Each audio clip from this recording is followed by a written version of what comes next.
Okay, connected na yung ating TV.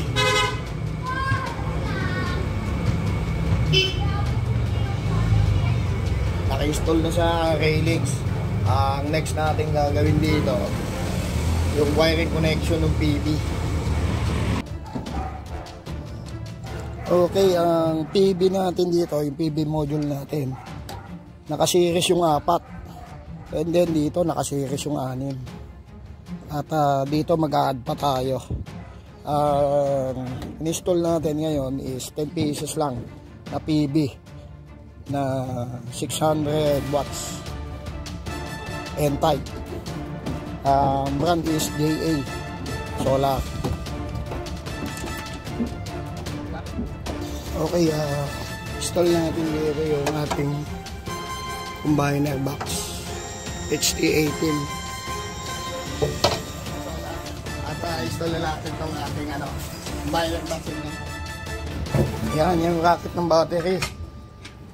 Install natin dito. Ilipat natin to. Dito tayo mag-install ng battery. Di pwede sa taas. Bigat yan, malaki yan eh. Biglang bumagsak eh, no? Uusod natin ito. Saan pa pare? Usod natin. Iyan pa na lang natin, ako. Dynes, battery natin. Iniliyan natin pa ganun. Hindi, lilipat na lang natin dito pare. Sige. Ilabas mo tayo. Okay, ito yung ating Solis na 6 kW hybrid on-grid.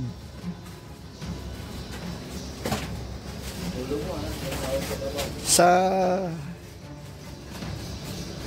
owner na nagpakabit, nagpa-install, kung gusto ay wala munang net metering.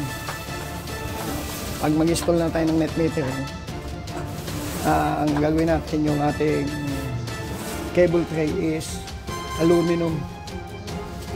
I-install natin yung dalawang NEMA dito. Abang natin. Para ang gagamitin natin dito RSC, yung conduit na pang electrical.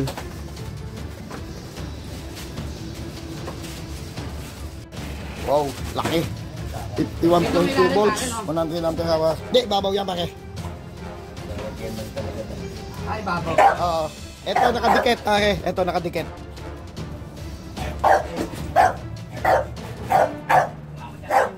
Ito yung sa wall. Sukatan mo pare. Kung ano, yung... Ito may lalim to. Sapuyan dyan.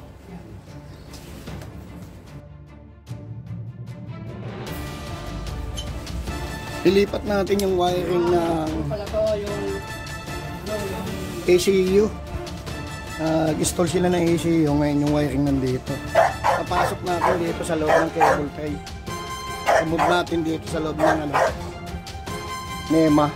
Panel board ng disconnecting means overcurrent ng meter ng grid. Okay, mag-install tayo ng combiner box dito. Lalagyan natin ng ATS.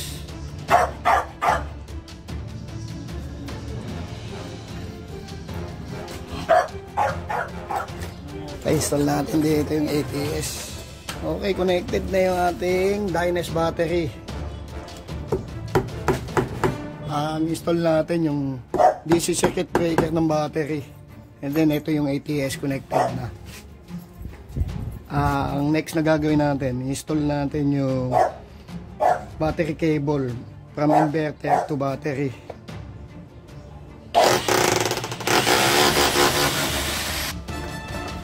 Okay. Malapit nang matapos yung solar setup natin. Ang owner po ng ating solar setup solar power na si Sir.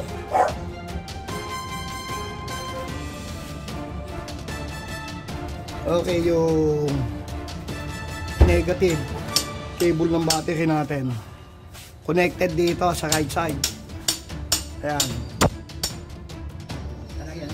Install na natin. Okay, connected na yung battery natin, Dynes. DC circuit breaker ng battery. TV, yung first string, DC circuit breaker, DC SPD, DC circuit breaker ng second string, DC SPD, AC SPD, si AC circuit breaker ng backup, AC SPD ng grid side, and then AC circuit breaker ng grid side, hindi ATS.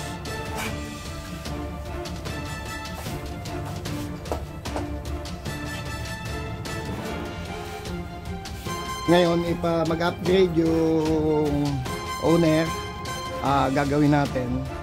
Mag-install tayo dito ng cable tray, stainless or aluminum. Gagamitan natin ng NEMA, and then meter base, and then i-connect natin dito sa NEMA nung load side ng metro. Gagamitin natin mga conduit RSC.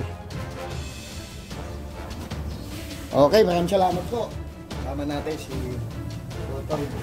Si Parimbal. Ayun, si Parimbal. At eto, si Sir, yung ano natin. Nagpakabit sa atin ng 6,000 watts na hybrid. Thank you, sir. Thank you. Okay. Maraming salamat, Sir. Thank you po. Okay, yun yung setup ni Sir. Oh. Ganda, oh. 6,000 watts. Hybrid on-grid.